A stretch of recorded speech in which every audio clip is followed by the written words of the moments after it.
분청사기 분청사기 조화문편 병 추상의 아름다움이란 야릇한 매력을 지니는 법이다. 문자 비슷한 무슨 부호 같은 것을 꼬불꼬불하게 도장으로 새겨서 한지에 찍거나 주먹으로 그린 종이 쪽지가 곧 부적이 되지만 가로로 들고 봐도 세로로 들고 봐도 알아볼 수 없는 그 이상한 형상도 말하자면 야릇한 추상의 아름다움을 지니고 있으니 말이다. 물론 도자기나 다른 미술품에 나타난 추상 표현은 이 부적과는 착상이 다르지만 야릇한 매력을 지니기는 마찬가지이다. 무당의 부족을 뜻을 알아내려고 하는 사람들이 무슨 영검스러운 마력이 그 야릇한 부호 속에 스며 있지 않나 해서 두렵고 고맙게 생각하는 것과 마찬가지로 미술품에 나타난 추상의 아름다움을 분석하고 또 풀이해 보려는 사람들은 보통 추상의 형상 속에 무슨 미의 비결이나 미의 비밀 같은 것이 스며 있지 않을까 하고 생각해 보는 경우가 많은 것 같다. 언젠가 외국 잡지에서 다음과 같은 이야기를 읽은 기억이 있다. 추상화가는 아니지만 피카소에게 어떤 사람들이 당신의 그림은 도무지 이해할 수가 없다고 했을 때 피카소는 당신은 숲속에서 아름답게 노래 부르며 조잘되는 온갖 산새들의 말을 이해할 수가 있습니까? 라고 반문했다는 이야기다. 말하자면 추상미술이란 무슨 뜻인지 모르면서도 산새들의 노랫소리를 아름답게 들을 수 있는 것과 마찬가지로 추상미술을 보는 이의 눈과 마음이 즐거워지고 또 마음속에 아름다운 감정을 불러일으켜 주는 것으로서 벌써 그 주요한 사명을 다한다는 것이 된다는 뜻이 아니었는가 한다. 분청사기 병에 새겨진 추상 무늬도 따지고 보면 아무 뜻도 비밀도 스며 있지는 않다. 다만 도공이 생각나는 대로 그리고 흥겹게 찍은 선과 점이 어우러져서 쾌적하고도 근대적인 미의 화음을 유량하게 올려주고 있음을 느낄 수 있을 뿐이다.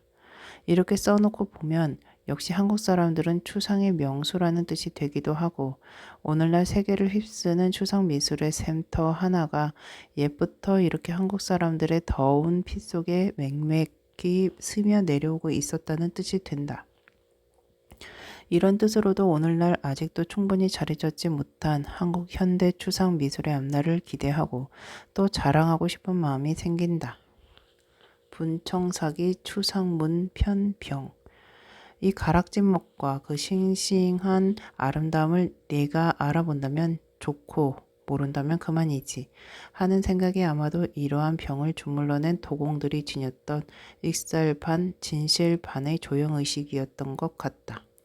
말하자면 도공 자신은 그럴 만한 감흥에 잠겨 흥겨워하면서 이 그림을 극적거렸음이 분명하다. 해학이니 익살이니 하는 것도 이만큼 표현이 되면 그 차원이 보통이 아니었음을 알 수 있고 더구나 병체에 바른 아첨없는 백토 기알 자국이 주는 흥건한 먹과 장난기 가득한 어렸으면서도 현대 추상 미술의 뺨을 칠 만큼 짜임새 있는 선의 구성은 마치 폴클레이 작품을 보는 듯 싶은 신선한 현대 감각을 느끼기도 한다. 이러한 유형의 성각 추상 의장은 조선시대 초기의 분청사기에서 멋진 것을 흔히 볼 수 있으며 또 백자 떡살무늬와 목각 떡살무늬에서도 뛰어난 작품들을 흔하게 볼 수 있다. 따라서 이러한 성각 추상 무늬의 아름다움은 조선시대 공예 작품에 나타난 이색적인 특색을 이루는 것이기도 하다. 이러한 추상 무늬의 발달은 어떠한 구상 도안이 점진적으로 태화하여 틀 잡힌 것이 적지 않으나 따지고 보면 비정력적인 요소, 즉 끈기나 정력의 부족 때문에 적당히 극적거려 두는 게으름의 소산이 때를 벗고 격이 잡혀진 격것이라고 볼 수 있는 일면이 있다. 그러나 또 다른 면에서 보면 아첨을 모르는 조선시대의 도공들이나 잔재주 못 부리는 목공들의 성정이 하나의 민족 양식의 바탕이 되어서 선각 무늬의 소박한 아름다움으로 틀잡힌 것임이 분명하다. 말하자면 조선시대 공예품에 나타난 성각 무늬에서 느끼는 추상의 아름다움은 희미하나마 조선의 공예인들이 지녔던 추상 정신의 발로였다고 보아야 옳을 것 같다. 이러한 초상무늬 분청사기는 호남 지방 각지에서 15세기 무렵에 다량으로 생산되었으며 그 대표적인 도요지는 전라남도 무등산 금곡마을에 남아있다. 분청사기 철화연당초 문병. 청징하고도 가냘픈 고려 청자의 아름다움 속에서 분청사기 철화문과 같은 대범하고도 싱싱한 야일의 멋이 싹떴다는 것은 놀라운 일이다. 고려 청자를 명주고름 같은 비단결의 감각에 비긴다면 이 분청사기의 아름다움은 아마 생못이나 부둔한 수목필의 감촉과도 같은 것을 아울러 지녔다고 할 수 있을 것이다. 이러한 철화문 분청사기들의 아름다움이야말로 조선시대 서민들의 타고난 대로의 성품과 생활 감정과 천생연분이라는 느낌이 든다. 병은 생긴 대로 그 기능에 불편함이 없고 검푸른 바탕을 감추기 위해서 귀얄로 돌려 바른 백토의 귀얄 자국은 신선하고도 멋지다. 이 모싯발 같기도 하고 어쩌면 수목발 같기도 한 흰 바탕 위에 아무 잔재주도 없이 마음 내키는 대로 그려버린 검은 그림이 지닌 야취의 멋은 우리나라 그 어느 시대 어느 도자기에서도 볼 수 없는 민중적인 신선한 힘과 멋을 어울러 지니고 있다. 이것은 새 문화 건설의 의욕에 불타던 조선시대 초기의 시대 정신이 조선 도공들의 손길에 점지되어서 이루어진 것이라고 보아야겠다. 철암은 분청사기란 귀얄문 분청사기 유리의 자토를 풀어서 붓으로 무늬를 그린 것을 의미하는 것으로 지금까지 조사된 요지 중에서 이러한 기법을 보인 것은 충청남도 공주군 계룡산 지구의 조선시대 분청사기 가마뿐이다. 이 계룡산 분청사기 가마는 대략 16세기 전반기 무렵에 활동하던 지방 관요로 짐작되는데 아마 임진왜란 당시에는 이미 활동이 중지되어 있었거나 또는 다른 종류의 사기를 생산하고 있었다고 볼 수 있다. 어쨌든 철암원 분청사기는 분청사기 중에서도 가장 민중적이고 또 어찌 보면 근대적이라고 이름 붙일 만큼 철화로 된 문이나 그림이 청신발랄할 뿐더러 사뭇 추상이라고도 할 수 있을 만큼 무심하고도 순정적인 그림을 거리낌 없이 단숨에 그려 넣은 것이 많다. 그러한 그림일수록 필력이 놀라울 뿐더러 붓끝에 속도와 힘이 맺혀 있어 어디서 그러한 멋과 힘이 솟구쳤는지 새삼 놀라움을 느낄 때가 있다. 말하자면 건강하던 당시의 조선시대 서민 감정이 시대정신을 타고 이 놀라운 한국미의 새로운 바탕을 창조해낸 것이라고 생각하면 16세기의 그들 도공의 조형 역량에 대한 경념 같은 것을 금하지 못한다. 분청사기 철화 어문병.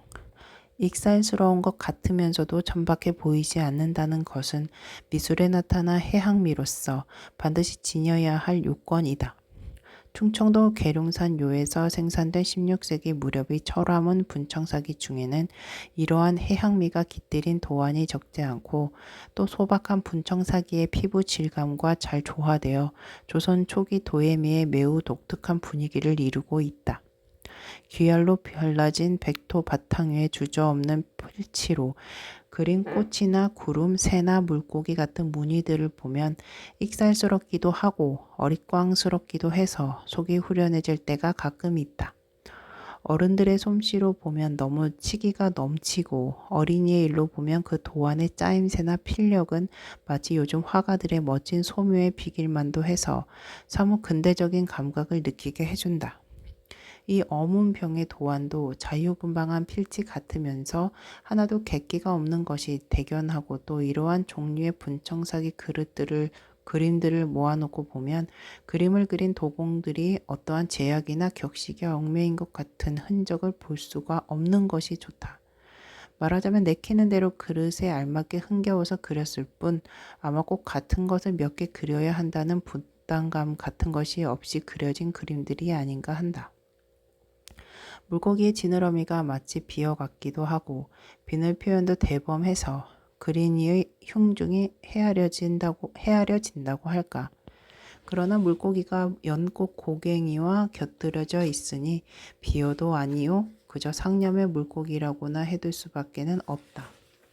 어쨌든 이 병의 아름다움은 병 자체의 수수하고 단박한 질감이나 몸체에 바른 백토의 멋진 기할 자국, 그리고 병목과 배에 두른 네 줄기의 띠무늬가 함께 어울려 일으키는 하모니에 있다.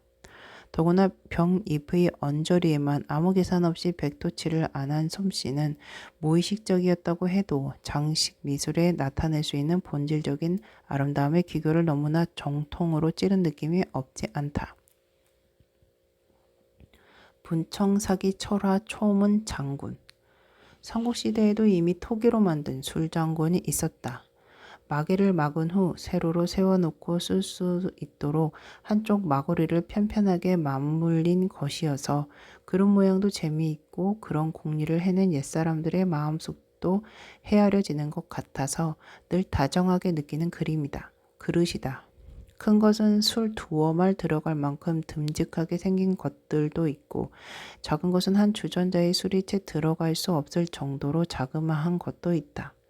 근세에 와서 특히 이것이 유행했던 때가 15세기 무렵이었던 듯 싶은 것은 그 무렵의 백자와 분청사기 종류의 술장군이 전에 없이 많이 남아있는 것으로 보아 짐작이 된다. 특히 계룡산 가마에서 만들어진 철화문 분청 장군들은 출토되는 수가 많을 뿐더러 그 생긴 모양과 장식 솜씨도 매우 다양하고 멋져서 그것이 죽이라는 점과 아울러 운치를 즐기는 애도가들 사이에서 깊은 사랑을 받아왔다. 더구나 이 계룡산 철화문 청장군들은 세로로 세워놓고 쓰도록 만든 것이 아니라 입과 상대되는 배바닥에 타원형의 높은 굽이나 남학신 굽 같은 것을 달아 가로놓이도록 된 것이 보통이어서 그 구수한 생김새가 한층 돋보인다. 약간 어딘가 어지러졌다 한들, 어느 한 구석이 좀 기울어졌다 한들, 용도와 기능에 지장만 없으면 하던 그러한 점에 개의치 않은 한국인들의 태평한 성정이 이러한 술장군에 잘 드러나 있는 것이 아닌가 한다. 그런 뜻으로 보고 있으면 의미심장한 웃음이 내 입에서 새어나올 지경이다. 이 술장군은 그러한 종류의 술장군 중에서도 두드러지게 멋진 작품의 하나여서 공예품에 반영된 욕심없는 소탈한 민중의 마음이란 이렇게 아름다운 것이로구나 싶을 때가 있다. 기름한 몸체에 타원형의 굽다리가 수수하게 붙어있고 분장한 귀할 자국에 흰 살갗 위에 잎인지 꽃인지 분간할 수 없는 검은 풀무늬가 꿈틀거리듯 환해져 있는 것도 희한하게 느껴지고 그 전체의 생김새와 그림 솜씨가 너무나 잘 맞아떨어져 있다. 분청사기 철화 초문 대접. 충청도 계룡산 하면 여러 가지 향수를 자아내는 한국의 명산이기도 하지만 그 계룡산 기슭에서 16세기에 구워낸 분청사기의 아름다움은 조선시대 미에 두드러진 특색의 하나로서 한국 도예미가 지니는 높은 차원을 오늘의 세계에 과시하고 있다. 한산 모시발 같기도 하고 황해도 수목발 같기도 한 수수하고도 깔끔하고 또 정다운 흰 백토 귀할자국 위에 검붉은 철체로 자유롭게 환청 장식 무늬의 무심스러운 아름다움은 치기에 가까운 어리광과 익살이 깃들여져 있어서 미소롭기만 하다. 이러한 아름다움은 오로지 한국 사람들만이 빚어낼 수 있는 어질고 착하고 또 순정적인 조형 감각이라고 분명하게 말할 수 있다. 그릇의 삼면에 잡초인 듯 싶은 초문을 굴탁도 주저없이 그려던진 그러한 맛은 억지도 욕심도 아첨도 없는 순진미일 뿐더러 이것은 선량한 조선 도공의 지니는 심상이라고도 할 수 있을 듯 싶다.